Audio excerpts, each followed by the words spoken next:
Today on Greg's Game Room, let's talk about 5 Splatterhouse games. I mean, it is, almost Halloween and all. Now, Splatterhouse is a series of side-scrolling beat-em-up games developed by Namco. The first game appeared in the arcades in North America in 1989. In the game, you play as Rick, who is trapped inside West Mansion. He's been resurrected by the Terror mask, which looks suspiciously like a Jason Voorhees hockey mask, but I believe it was supposed to be a Mayan mask of some kind. He becomes possessed by this spooky mask and must rescue his girlfriend, Jennifer. Really, do we care what the plot of the game is? We just want to kill monsters and stuff, don't we? The graphics and animation are nice and grisly for a game of this era. Lots of gross ooze and pus and blood everywhere. The enemies themselves are pretty gross too. Some of them barf out ooze that will hurt you, and there's people everywhere trapped in cages. The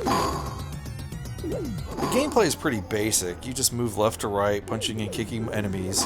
But the best part is when you get a hold of a weapon. The meat cleaver is cool and will chop off heads. But I really like the plank of wood the best. Hitting an enemy with it will splat them against the wall in a most satisfying manner.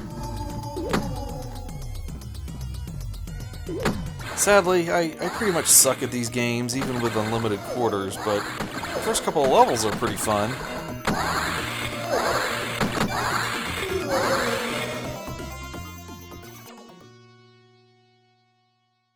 Oddly enough, the first home port of this game was for the NES, or rather the Japanese version known as the Famicom. This is a cartoony version of the game, which is actually pretty fun, but it's too bad that it didn't come out in the States. Now this one has a bit more platforming elements to it, which can be kind of tricky. I must have tried this bridge thing about 20 times before I finally gave up.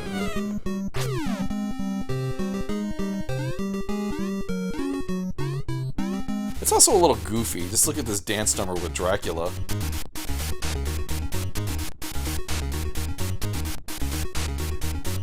Anyway, it's got good graphics and gameplay, and I especially like the shotgun, something that I understand is also usable in the original game, but, since I suck, I can't even find it in that game. But anyway, if you ever get a chance, try out this Famicom version of the game.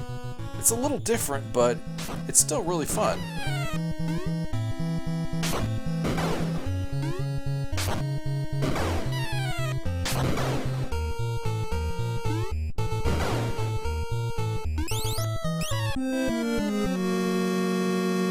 Next is Splatterhouse for the TurboGrafx 16. There were ports of the original arcade game for both the IBM PC and FM Town's Marty computer, but I've never seen those. The first home port I remember is for this system, the TurboGrafx 16.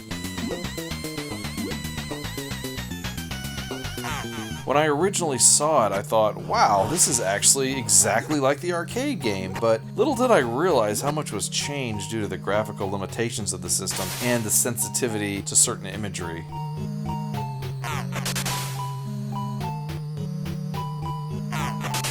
The most notable difference in the American version is that Rick's mask is red instead of white. This was to avoid confusion with the Friday the 13th movie character of Jason Voorhees. Also missing is the meat cleaver. I guess chopping heads off of monsters was looked down upon in that era. And also there's just less graphics and stuff on the screen in this version. Here, see it for yourself.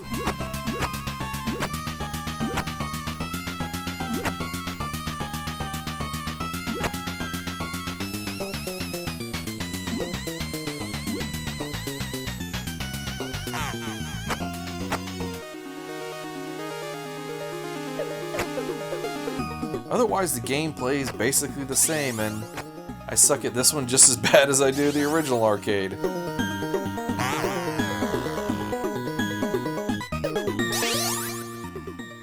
Next is Splatterhouse 2 for the Sega Genesis. Honestly, I was a little disappointed that the Genesis got this one instead of the original.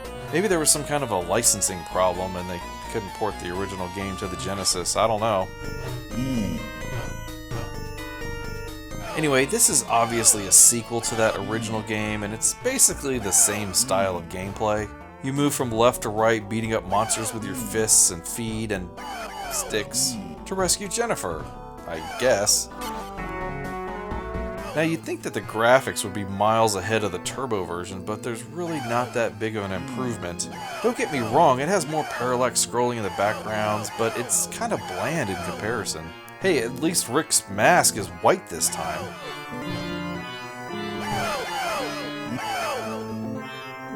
And of course this one is just as hard, if not harder, than the original game. But thankfully it has a password feature for people like me who suck at it. Or if you're tricky, you can use a ROM with a trainer like I did here. Splatterhouse 2 is a decent game, but it just doesn't have that appeal for me like the original turbo version does.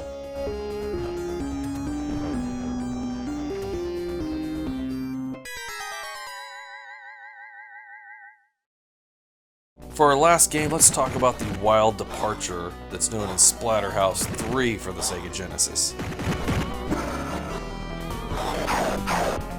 This is more of an action beat-em-up game, kind of like Final Fight or Streets of Rage, and I'm really glad that Namco decided to mix it up here.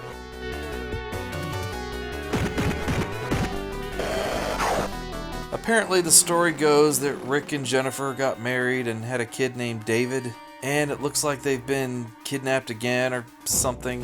Who cares? This is just an excuse to beat up monsters anyway.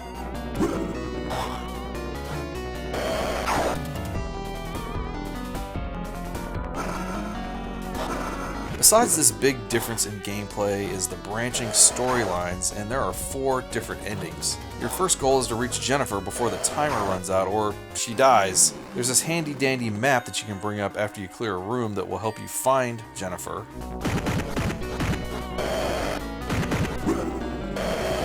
You gotta try to save her before that timer runs out, or Jennifer. I'll tell you what though, she really doesn't want me playing as Rick, that's for sure.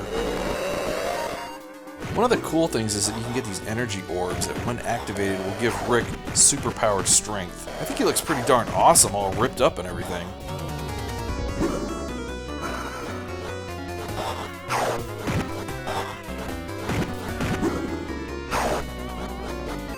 I wish he could be superpowered like that through the whole game, though.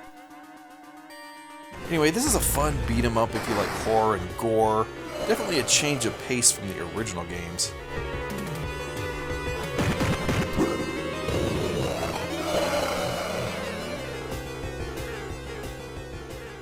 So there you have it, 5 Splatterhouse games. Check them out if you enjoy the genre. The Turbo game is a classic on that system. If you enjoyed this video, please remember to hit the like button down below. If you enjoy my content, please click subscribe and the bell to be notified when I release a new video. Thanks for watching, and remember to keep classic gaming alive.